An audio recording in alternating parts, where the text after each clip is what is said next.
Rebecca. Welcome to Reflections from the Saddle.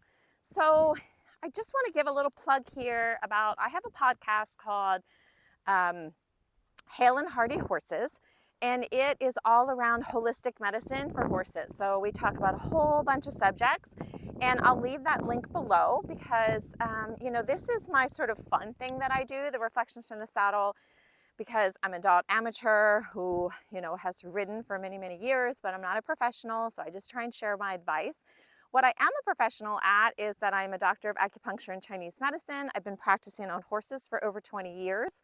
Prior to that, I was one of the only certified equine dentists in the state of Maryland in the USA, and so my whole life has been wrapped around horses, but specifically around holistic medicine for horses. So that means body work, acupuncture, herbal medicine, moxa, e-stem, tuina,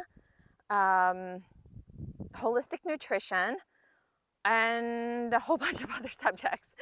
Because kind of once you go down that rabbit hole, it leads you in many, many different directions. So I just want to tell you to kind of look that up.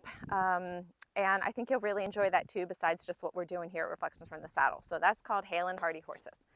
Okay, today I want to work on lateral work with you guys. So lateral work is super important as a dressage horse, but it's even important for any horse because you're going to want to be able to maybe move your horse's haunches away from something, or if they're shying, you want them to be able to move off of your leg in a certain direction. Maybe you want to steer them, and you want to have that body control. So one of the first reasons that we teach horses lateral movements is for body control, so that we can not just go straight and forward, but now we can start going sideways and we can start influencing different parts of the body. So we're going to influence the shoulders or the haunches or the rib cage.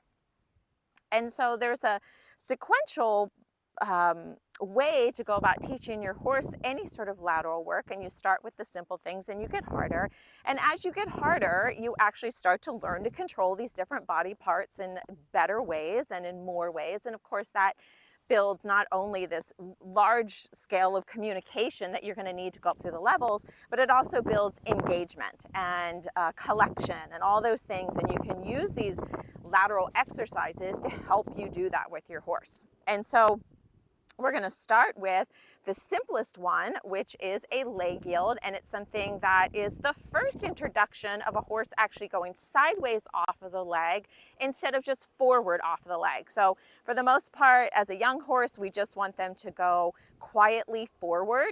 And then as we, build up their education level, then we need to start adding in sideways movement. So one of the first ones we do is the leg yield. So the leg yield I like to teach is if I'm kind of come down the quarter line and I'm going to leg yield to the wall. One is they sort of gravitate to go toward the railing anyhow, so you can use that in your advantage. You want to actually, if you're leg yielding left, which we'll be demonstrating, you'll be having them come off your right leg. So you'll be really kind of honing in on that right bend. And then you're going to want to have them, they're going to be bending right. I don't know if you can see this, and you're going to be moving to the left. And what you don't want to have is like the shoulders going really far or the haunches leading. You want the horse to be fairly straight. Now, what I will say, they're bent but straight, meaning that, there's not one part of their body leading over the other. There will be times, though, if you're trying to address maybe a stiffness in the shoulders, that you might actually encourage the shoulders to lead a little bit. Or if you're really trying to get them to move off of the inside leg, that you might push their haunches a little bit more. So let's start at the walk, and we're just going to talk a little bit about this. And I have you guys positioned so that you're on my long side, so that you can kind of see.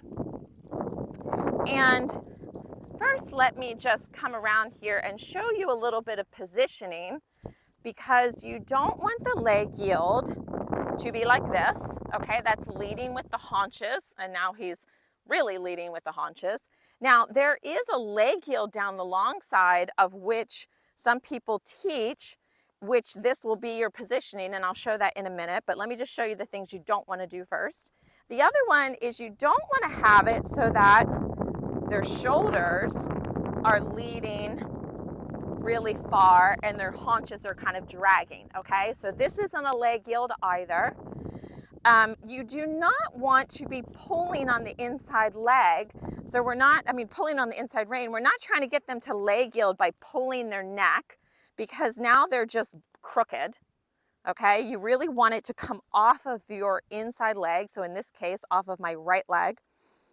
And we also do not want to let them fall out the shoulder. So falling out the shoulder will look, as he's demonstrating. I just want you to walk forward first, bud.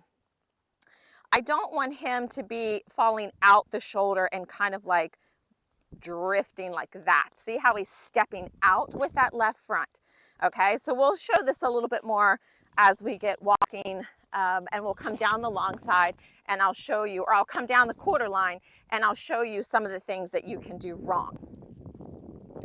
And of course we can do this in all of the gaits. That's really cool. In the when you show it, you'll be showing it at the trot. Most of the time I like to introduce it at the walk, just so the horse starts to understand what we want. I'm going to make a little circle down here just so I get a better turn into this. And we can also do this at the canter, which is considered a canter plie. You're going to want to start at the walk. So I make a nice turn down quarter line where they're bent right. And then I'm going to ask for him just to start leg yielding over. Right hind, right hind, right hind, right hind. That was a little steep, but I was trying to show you how I kind of keep them aligned. So what I'm going to do is I'm going to make a circle here and do it again. And do not, you don't want it to be too steep. That was almost too steep. That he was listening to my inside leg, but you don't want it to be really shallow either. If you have a long arena, which I do not, you're definitely going to get to the long side way before you get to the short side. So what I don't want to see is that they're drifting like this. This is not a leg yield. This is not what you want to do.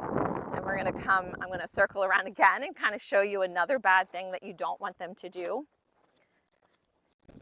I don't want to be pulling on the inside rein and blocking the inside hind leg from coming forward, because this is a suppling exercise and an engagement exercise to have their inside hind leg come up. So I don't want to be doing this. This also gets them too bent. He's really not falling out his shoulder so much as he's just too bent.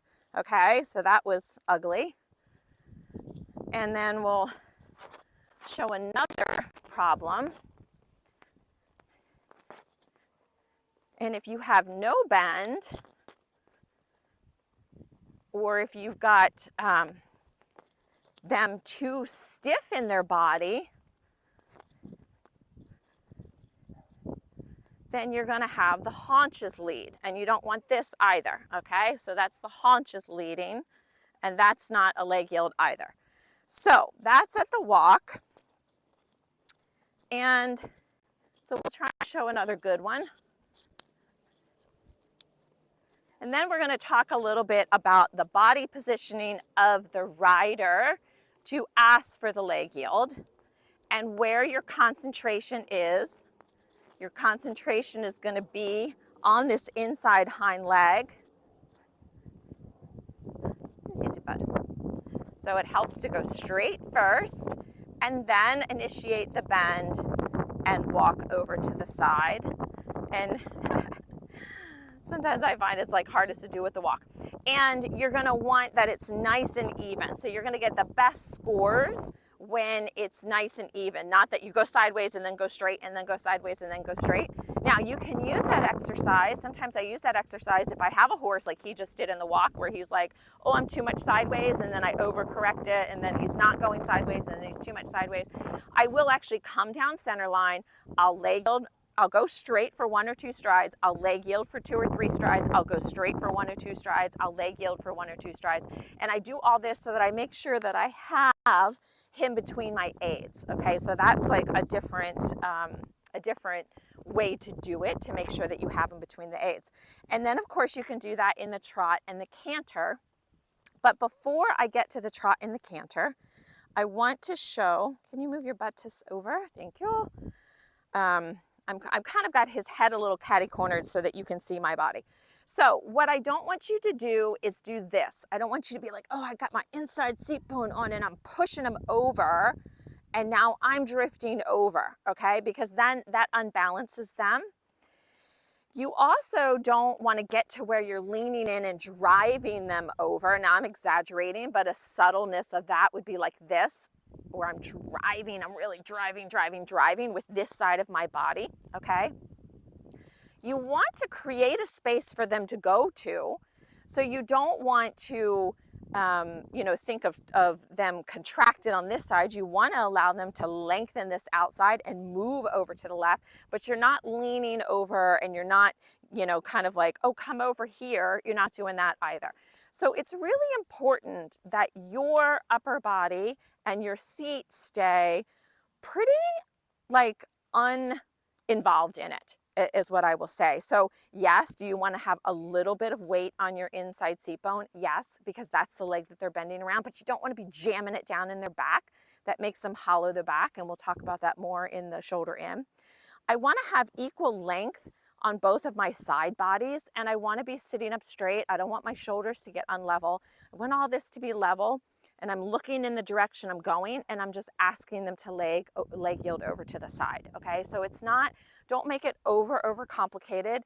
Your leg on the inside is going to be at the girth or slightly, just like my leg sits slightly behind the girth just naturally, right? Because my girth is fairly far forward. So it's like you just want your leg in the natural position. You don't want it coming way far back. That's not correct.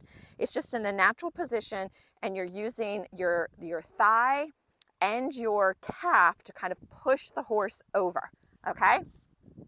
And then your seat is going to follow with them with this idea of moving over. But you want to stay very balanced in your own body. Okay, so you're not going to, and you're not going to want to get like, you are literally going straight with a slight bend right, like he is right this second, and then you're moving to the left. But there's not a lot of bend in it. There's not a lot of bend, okay? You want a slight bend in your horse, but think about this. This is a training level horse or a first level horse that is learning how to leg yield. And so they do not have a lot of bend in their body at this point. They do 20-meter circles. So you're looking at, a 20-meter circle bend in the horse's body. You're not looking at anything more than that. Okay, let me do a little demo of it at the trot. Let's see, bud. So I'm going to turn. I'm going to come down quarter line. And I'm just going to ask for him to leg yield over. It's as simple and as easy as that. Okay, it doesn't have to be really steep, especially when you're teaching it. Honestly, a lot of times too steep, they're evading out the outside aids, and you want to be able to balance them between those aids. You don't want them to be swooshing out the outside aids. You want them to stay balanced on your aids and between your corridor of your left leg, your right leg, your left seat bone, your right seat bone, and your left elbow and your right elbow.